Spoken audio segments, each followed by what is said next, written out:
Sean todos y todas bienvenidas al programa de Memoria, Verdad, Justicia y Reparación. Comenzamos nuestra edición de octubre en el mes de los derechos humanos. Afirmamos que la lucha por los derechos fundamentales ha estado y está presente en quienes trabajamos por el respeto, promoción y protección de los mismos. En ese sentido, recordamos a dos protagonistas de las luchas sociales. Viajamos 231 años hasta octubre de 1792 para conmemorar el nacimiento de Francisco Morazán y Josefa Lastiri en el contexto de la independencia y unión centroamericana. Juntos trabajaron en un gran Estado-nación, comprometidos con el bienestar social de toda la ciudadanía.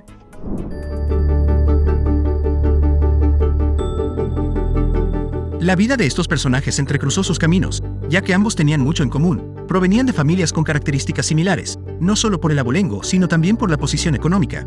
Ambos nacen en octubre de 1792, Francisco Morazán el 3 y Josefa Lastiri el 20, siendo mayor Francisco por 17 días de diferencia. Todo ello les permitió que a temprana edad se enamoraran, pero los padres de Lastiri escogieron a José Esteban González Travieso para matrimonio, un rico hacendado de tierras en Comayagua con quien Lastiri procreó 4 hijos. No obstante, Travieso falleció en febrero de 1825. Antes de finalizar el año, Lastiri y Morazán se reencuentran y toman la decisión de casarse en Comayagua, debido a las funciones que él ejercía como secretario personal de Dionisio de Herrera, jefe de Estado. Las ideas liberales de Morazán y Lastiri, que habían asimilado durante años, afloraron de diversas maneras y los vincularon rápidamente con la independencia definitiva de Centroamérica el 1 de julio de 1823, de tal manera que el héroe se inicia en el arte de la guerra, en la defensa, por el ataque contra Herrera en 1827. Como resultado, se formó el Ejército Aliado Protector de la Ley. Especial atención merece la Batalla de la Trinidad, donde Morazán se destacó por su ingenio ante la adversidad, ya que, con un ejército de pocos hombres, venció al de José Justo Milla. Posteriormente, llega a participar en 24 refriegas más a nivel centroamericano. La Trinidad, en noviembre de 1827, marca también el amor por la defensa de la República Federal de Centroamérica y se comienza la lucha contra las estructuras ideológicas y de poder heredadas de la colonia. En estas luchas, Lastiri acompañó a Morazán por cada lugar donde éste fuera, exponiendo su vida y la de sus hijos. Producto del matrimonio nace en 1838 en El Salvador, su hija Adela Morazán Lastiri. El 16 de septiembre de 1839, Adela de 11 meses y su madre Josefa fueron secuestradas por los conservadores, para que el entonces presidente de la República Federal, Morazán, se rindiera. No obstante, este asumió su papel como garante del amor a Centroamérica y tomó la decisión de no ceder a pesar de las posibles y trágicas consecuencias. Con ello, sus detractores probaron su entereza y rebeldía. Lastiri asumió la responsabilidad de aceptar la decisión de su compañero de lucha, ya que conocía perfectamente su rectitud en torno a los temas de Estado y cómo lo separaba de los temas familiares. La talla del espíritu de rebeldía para transformar en una nación prominente a Centroamérica ha sido y sigue siendo admirada por muchos intelectuales como José Martí, héroe nacional de Cuba, Simón Bolívar, el libertador de América del Sur, Eduardo Galeano, escritor, y Pablo Neruda, poeta chileno, así como los hondureños Álvaro Contreras, Ramón Rosa, entre otros. Las reformas impulsadas por Francisco Morazán, como político y militar hondureño que gobernó la República Federal de Centroamérica entre 1830 y 1839, se centraron en varios aspectos claves. Educación. Se sustituyó la educación escolástica por la laica y científica. Libertades públicas. Se implantó un gobierno republicano de libertades públicas, de conciencia, de imprenta y de religión. Derechos fundamentales y del ciudadano. Se ratificó la igualdad ante la soberana majestad de la República y se proscribió la esclavitud. Separación Iglesia-Estado. Se instauró el matrimonio civil, se secularizaron los bienes de la iglesia y los cementerios y se suprimió el diezmo. Estas reformas buscaban transformar la sociedad colonial y construir un Estado nacional. Sin embargo, Centroamérica no estaba preparada para continuar con dichas transformaciones. Eran ideas muy avanzadas para una sociedad retrasada, dogmática y carente de educación. Todo lo anterior le costó su asesinato un 15 de septiembre en 1842. Esta se convirtió en una fecha de luto por la pérdida del héroe. A la muerte de Morazán, su legado se plasma en su testamento. Finalmente, Lastiri retorna en la goleta Coquimbo a El Salvador, lugar escogido por su valentía para que sus restos descansaran en paz. Allí finalizó sus días en la miseria. Murió en la ciudad de San Salvador el 15 de agosto de 1846. En cuanto a su hija Adela, quedó huérfana, de padre a los 4 años y de madre a 8 años. En suma, la muerte volvió a unir a Lastiri y Morazán, cuando el gobierno salvadoreño, en 1848, toma la decisión de que ambos debían estar juntos en su última morada, para reconocer las virtudes de tan ilustres ciudadanos de la historia patria centroamericana.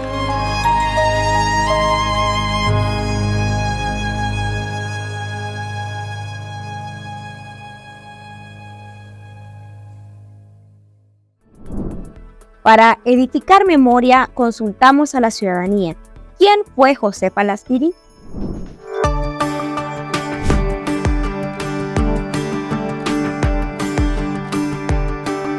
Fue la esposa del paladín de la Unión Centroamericana, el general Francisco Morazán Quesada.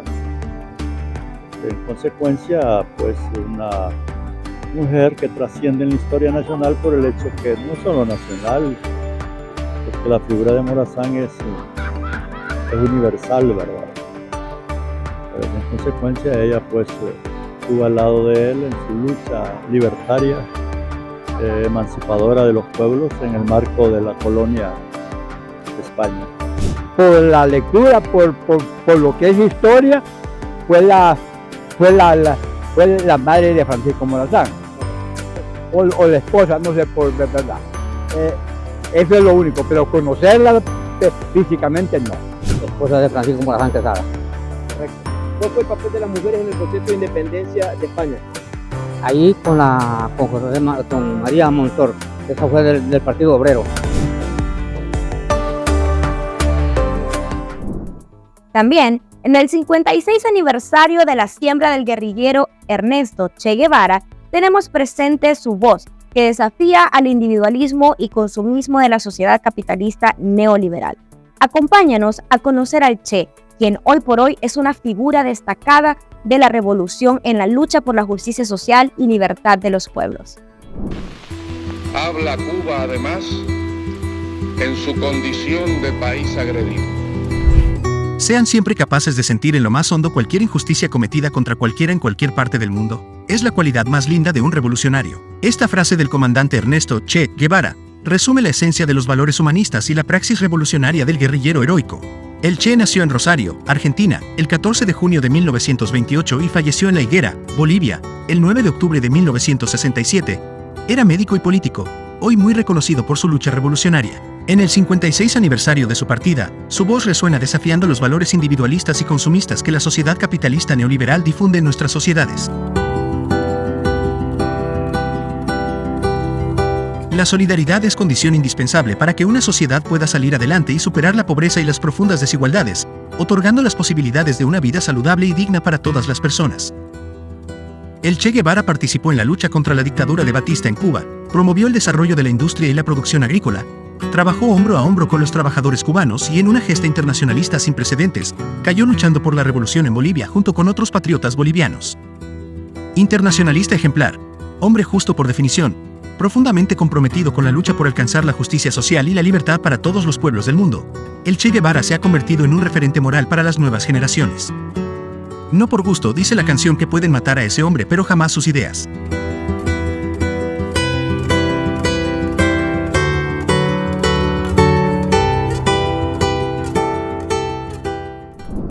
Preguntamos a la ciudadanía, ¿quién fue el Che Guevara?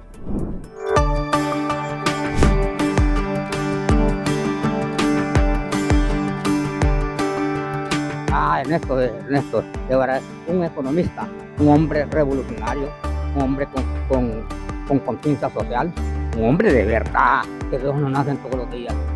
Un hombre que luchó para liberar a los pueblos precisamente de la opresión del capitalismo transnacional burgués, dio su vida, ¿verdad?, en aras de un auténtico revolucionario, ¿verdad? Che Guevara era un revolucionario. No, era sí, escritor, doctor, y después lo condenaron por ser revolucionario. Che Guevara fue un guerrillero argentino muy destacado, ¿verdad? ¿Qué conoces sobre él? Conozco sobre él que luchó a la par de Fidel Castro y que Fidel Castro lo mandó a matar en Bolivia. Asimismo, saludamos el aniversario de las Fuerzas Armadas de Honduras y la conmemoración del Día del Soldado, recordando su mandato constitucional de hacer del respeto a los derechos humanos una permanente obligación en su actuación. Reconocemos la trascendencia de su misión de proteger la soberanía nacional, brindar apoyo interinstitucional y defender el medio ambiente. Conozcamos un poco de su historia y los oscuros episodios que no deben repetirse.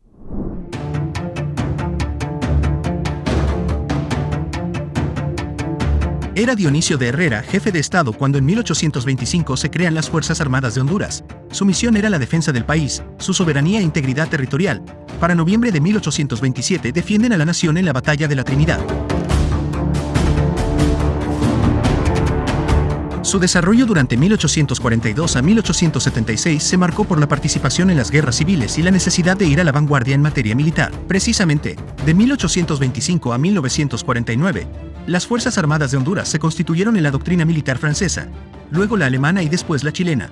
Cada una de las doctrinas delimitó la inteligencia militar y cada generación se formó en las innovaciones militares accesibles. El ejército terrestre data desde la colonia.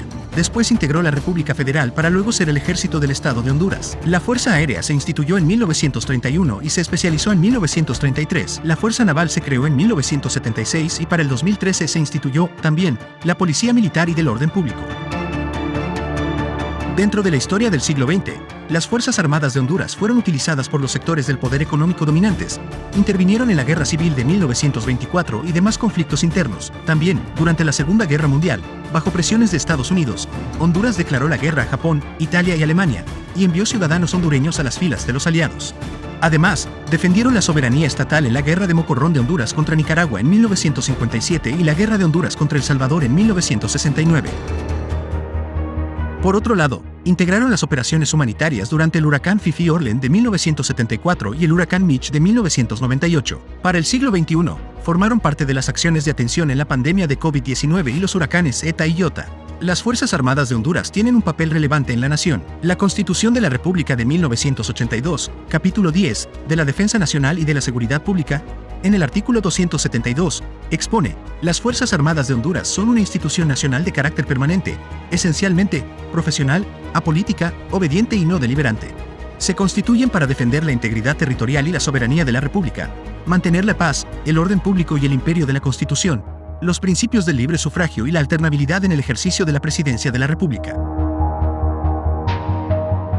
Históricamente, no ha sido así. Han existido noches oscuras en nuestra nación.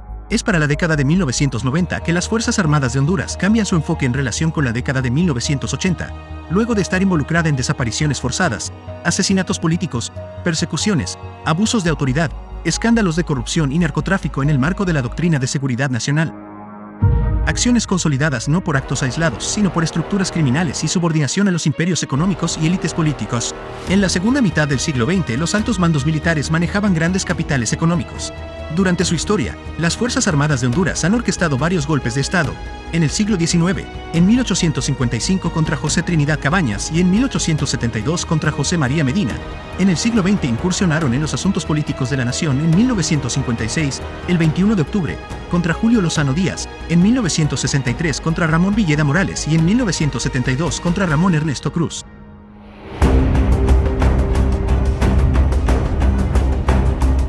Para 1982 se retornó a la democracia en Honduras. No obstante, luego de casi 3 décadas, el 28 de junio de 2009 ejercieron otro golpe de Estado cívico-militar que dejó a la nación sin Estado de Derecho y que marcó el inicio de gobiernos represivos y una narcodictadura de 12 años, hasta el retorno a la democracia en el 2022.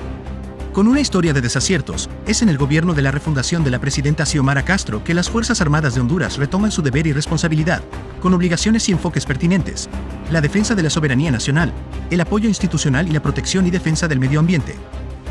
En la búsqueda de la libertad por el proyecto de la refundación, trabajemos como ciudadanía para garantizar que nunca más vuelvan las noches oscuras de los golpes de Estado.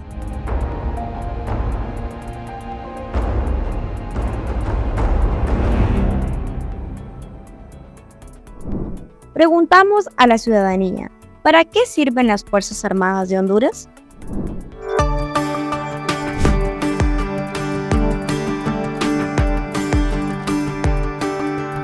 Mire, es que las Fuerzas Armadas, el papel anterior nunca fue bueno. O sea, desde el 3 de octubre de 1963, que empezaron con los golpes de Estado, llegar a 1971 y hacer un pacto político de unidad nacional con dos partidos, y luego que no les gustó la gobernanza como estaba, volvieron a dar golpe de Estado, ¿va?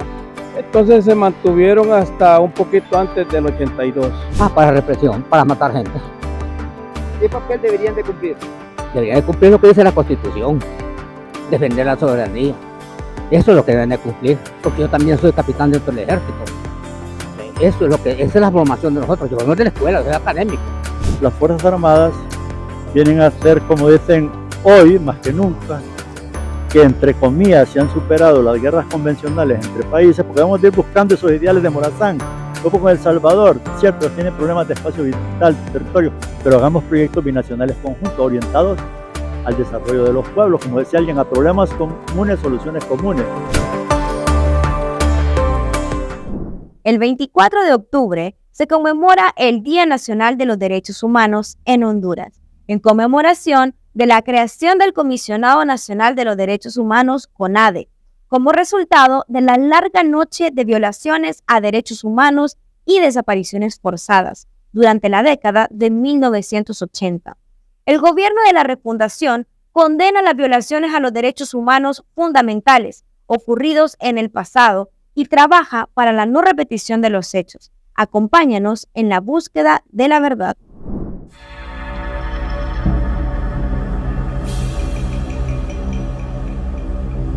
El despacho del Comisionado Nacional de Protección de los Derechos Humanos es creado en 1992, adscrito a la Presidencia de la República, en respuesta de la condena al Estado de Honduras por la Corte Interamericana de Derechos Humanos sobre el caso Manfredo Velázquez Rodríguez del 29 de julio del 88, en la cual se responsabiliza al Estado de desapariciones forzadas en el contexto de la larga noche de la doctrina de seguridad nacional. Lo anterior sentó el precedente en el reconocimiento de las desapariciones forzadas en América Latina. En 1994, dicho comisionado publica Los hechos hablan por sí mismos, informe preliminar sobre los desaparecidos en Honduras 1980-1993, que trata sobre las desapariciones forzadas, asesinatos, persecuciones, tortura y exilio que el Estado de Honduras siempre negó.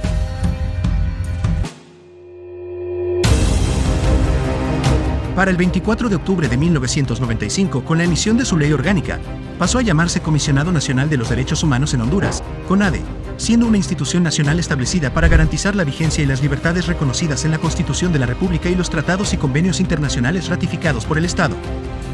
El Decreto 191 de 1994 incorporó la figura del CONADE dentro del artículo 59 de la Constitución de la República de 1982.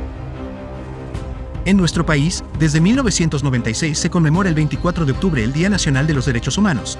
Asimismo, se celebra la Semana de los Derechos Humanos que finaliza el 30 de octubre, esto bajo Decreto Legislativo número 30 de 1996.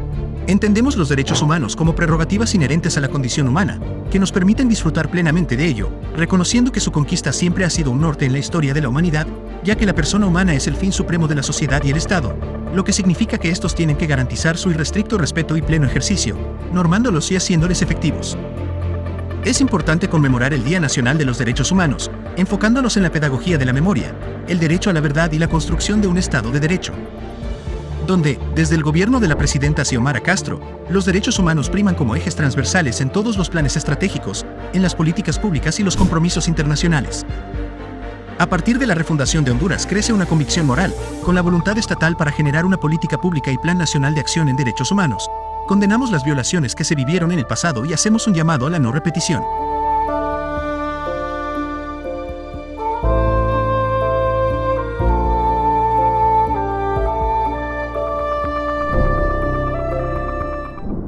Porque conocer la verdad nos da libertad, salimos a las calles y preguntamos, ¿quién o quiénes son los responsables de proteger los derechos humanos?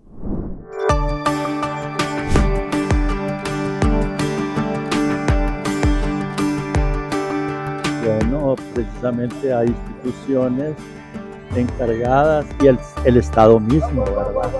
La Constitución de la República ya nos habla, ¿verdad? El derecho a la salud pública, el derecho a la vivienda, el derecho a la vida, el derecho a vivir en un ambiente cómodo, seguro, todo está en el marco de los derechos humanos. Lamentablemente, por eso le digo que nos falta mucho camino que recorrer. Y sí, tenemos que poner en los puestos de dirección del Estado la gente que auténticamente asume ese compromiso, como decía Gramsci, moral e histórico, para sacar al pueblo adelante. No todos nosotros somos responsables de proteger los derechos humanos. ¿Conoce hechos históricos donde se haya violado los derechos humanos? Así directamente le diré que no. ¿En el mundo o en Honduras? En el mundo, no. ¿Y aquí en Honduras? En Honduras tampoco, porque no los he vivido, pues, o sea, yo no los he visto, me he enterado por medio de los periódicos y por televisión, pero así vividos no. Pues aquí tienen que ser los derechos humanos, pero también están sometidos a la política. Ese es el problema, que con los derechos humanos no va a funcionar. ¿Qué es lo que está pasando ahorita con Israel? ¿Dónde están los derechos humanos? ¿Qué es lo que está pasando con la zona de Gaza? Están matando miles y miles de niños, hombre. No es posible que los derechos humanos se pronuncian a estas alturas. Qué grosería, ¿cierto?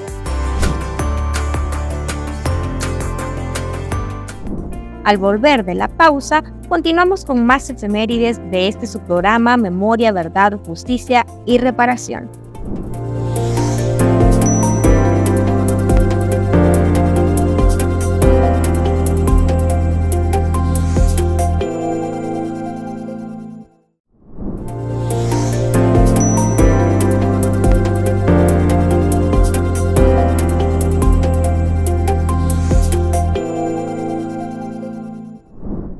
Continuamos con más de este su programa de Memoria, Verdad, Justicia y Reparación.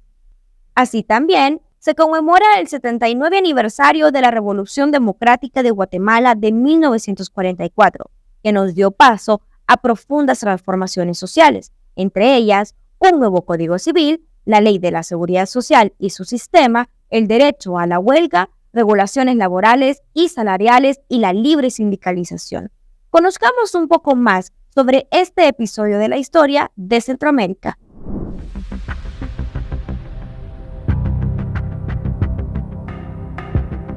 El 20 de octubre se conmemora el 79 aniversario de la primera Revolución Democrática en Centroamérica. Nos referimos a la Revolución Democrática de Guatemala, liderada por los presidentes Juan José Arévalo y Juan Jacobo Arbenz. La Revolución Guatemalteca del 1944 derrotó los regímenes dictatoriales, la influencia norteamericana y el control oligárquico del Estado, y abrió paso a profundas transformaciones. Las acciones de la Junta Revolucionaria, definidas por el gobierno provisional, promovieron el establecimiento de un Estado democrático, descentralización de los poderes del Estado y separación efectiva, creación del cargo de vicepresidente, supresión de la reelección presidencial y el reconocimiento del derecho del pueblo a sublevarse contra esta, una nueva constitución y apoliticidad del ejército, organización democrática de las municipalidades, autonomía universitaria, reconocimiento legal de los partidos políticos, sufragio obligatorio y voto secreto para los alfabetos y público para los analfabetos, a nivel municipal, reconocimiento de los derechos ciudadanos de la mujer y administración pública no corrupta. El 8 de febrero de 1947 decretaron un nuevo Código del Trabajo. Este reglamento, junto con la Ley de Seguro Social, 1948, recogió aspiraciones fundamentales de los trabajadores, derecho de huelga, regulaciones laborales y salariales, libre sindicalización y un sistema de seguridad social. En cuanto a medidas adoptadas por la Revolución para la recuperación de la soberanía económica, pueden mencionarse el inicio de la construcción de la carretera al Atlántico y el Puerto Nacional de Santo Tomás, que debían romper el viejo monopolio ferrocarrilero de la IRCA, el proyecto de la hidroeléctrica de Jurún-Marinala dirigida contra la Electric Bond and Share, así como la recuperación de los muelles de Champerico y San José, al caducar los respectivos contratos de sus concesionarios. Sin duda, la medida más radical del gobierno de Arbenz fue la Ley de Reforma Agraria del 17 de junio de 1952. Esta ley otorgó tierras y asistencia técnica y crediticia a los campesinos. Fue abolido el trabajo forzoso y todo tipo de explotación servil de los indígenas.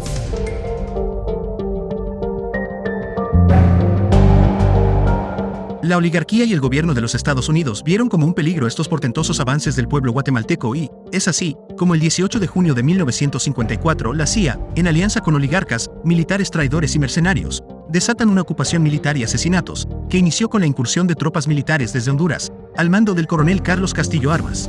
Esta operación concluyó con el derrocamiento del presidente Arbenz y el establecimiento de un régimen dictatorial y corrupto hecho a la medida de la oligarquía y el imperialismo. Muchas de las conquistas del pueblo guatemalteco fueron eliminadas por los gobiernos dictatoriales que se dieron después del golpe de Estado militar e invasión norteamericana, planeada en Nicaragua. En este mes, a 79 años del inicio de esa revolución, celebramos con alegría que finalmente ha triunfado en Guatemala y llegará, muy pronto, a dirigir el país un proyecto progresista y democrático que trabajará por devolver la esperanza al pueblo de Guatemala, encabezado por el presidente Bernardo Arévalo.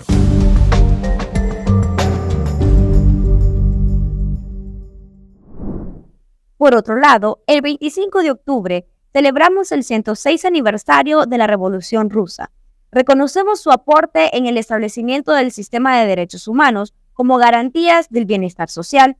En su tiempo, la revolución introdujo el derecho al voto de las mujeres, al descanso laboral remunerado, las vacaciones, el salario mínimo, la licencia de maternidad, asistencia de salud y la seguridad en el trabajo.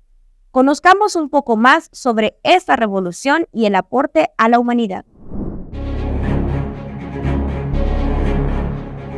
El 25 de octubre de este año celebramos el 106 aniversario de la Revolución de Octubre en Rusia, que dio lugar a la creación de la Unión de Repúblicas Socialistas Soviéticas. Saludamos al pueblo ruso en esta importante fecha y reconocemos su aporte en la construcción del sistema de derechos humanos para todos los pueblos del mundo. Gracias a la Revolución Rusa se inicia el proceso de la aprobación de la segunda generación de derechos humanos, que tiene su antecedente en la Declaración de los Derechos del Pueblo Oprimido y Explotado, emitida por la Unión Soviética en enero de 1918. La revolución estableció el derecho al voto de las mujeres, el derecho al aborto y al divorcio. Asimismo, derechos como el descanso semanal remunerado, vacaciones, salario mínimo, licencia de maternidad, asistencia de salud y la seguridad en el trabajo, todos fueron instituidos como garantías. Producto de la Revolución de Octubre se realizó una completa reforma agraria y los derechos de la salud y educación públicas de calidad fueron asegurados. Antes de la Revolución de 1917, menos de 1% de la población rusa estaba alfabetizada. Posteriormente, ya en los años de 1970 el país se libró del analfabetismo. Antes de la Declaración de los Derechos del Pueblo Explotado y Oprimido, la concepción de los derechos humanos expresada en diferentes declaraciones era individualista y, desde ese enfoque, eran formulados los derechos civiles y políticos. Cada uno de esos precedentes representó una concepción individualista de los derechos fundamentales y, por lo tanto, no existía la visión de los derechos económicos, sociales y culturales. Por el contrario, en la Declaración Rusa se hizo eco de las reivindicaciones económico-sociales de la clase trabajadora y de la revolución industrial del siglo XIX en Europa.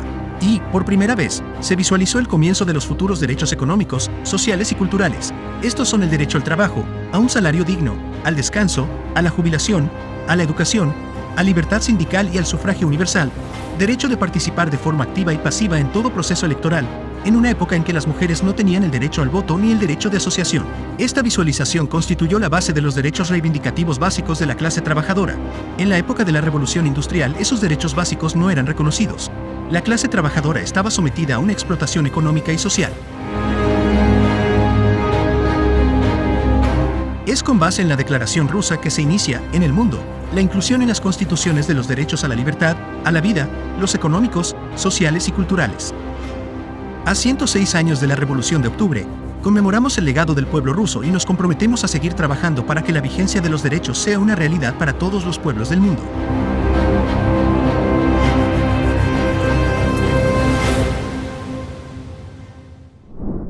Sobre las revoluciones sociales, preguntamos al pueblo hondureño, ¿conoces cuáles son los cambios impulsados por la Revolución Rusa? ¿Sabes que en Guatemala se dio la primera revolución democrática en Centroamérica?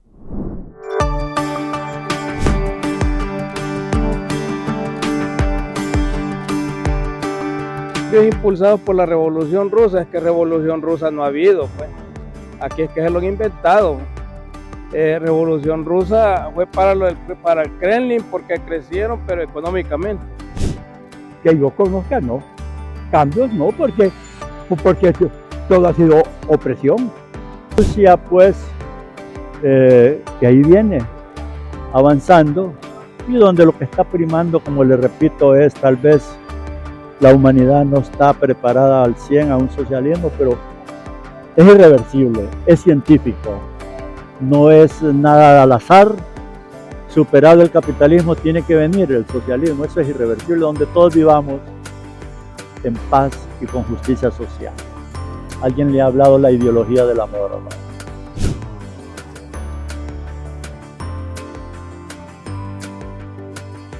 no se iba a dar con castigo de armas, pero como en eso hubo el golpe de Estado. Ahí estuvo el Che Guevara precisamente, ¿va? Yo creo que sí sembró parte de una buena armonía. Un pueblo que ha sido indígena, víctima de muchas represiones.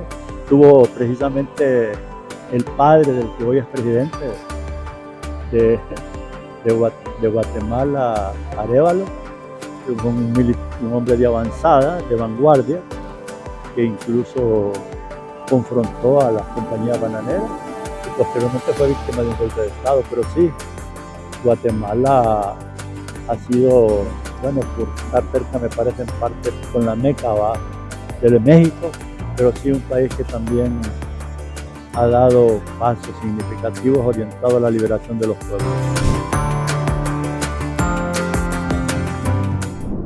En este espacio, recordamos y honramos a las víctimas de desaparición forzada bajo la Doctrina de Seguridad Nacional durante los meses de octubre de 1980 a 1993. Es nuestro deber mantener viva la memoria de quienes fueron injustamente separados de sus familias y comunidades. Recordemos que detrás de cada nombre hay una historia, una vida y un amor que siempre es buscado y deseado. Presentamos una lista de las personas víctimas de la injusticia, con esperanza de que su memoria se mantenga viva y su lucha inspire a las generaciones actuales y futuras.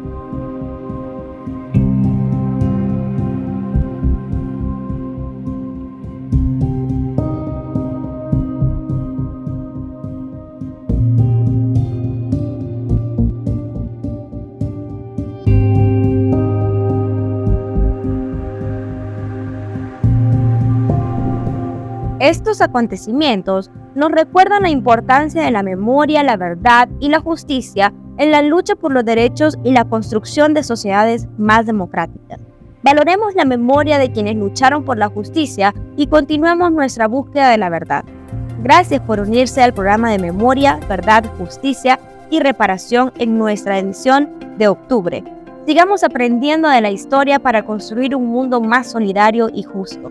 Se despide de ustedes Marcela Arrazola Raudales. Hasta pronto.